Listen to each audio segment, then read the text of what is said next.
এখন বাজে রাত 10টা।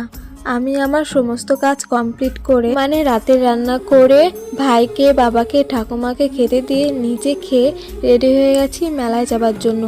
বাড়ির সামনে 3 দিন ধরে মেলা হচ্ছে, না গেলে হয় বলো তো?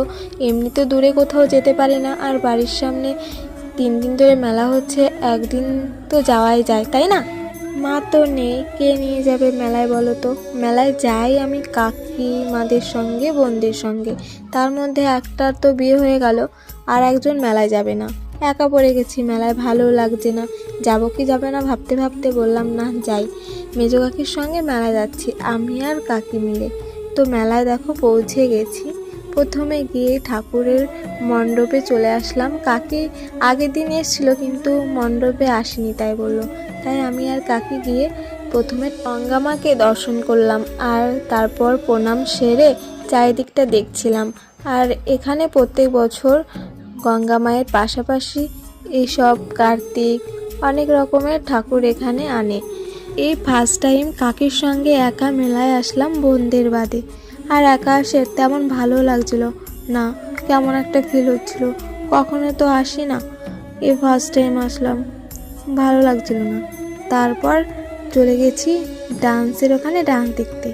আর তখনই আমাকে যে বোনটার বিয়ে হয়ে গেছে ও আমাকে ফোন করলো, বললো যে মেলায় আসবি না? ওর তো শ্বশুরবাড়ি এখানে, ও দেখছি সামনে বসে হচ্ছে নাচ দেখছে।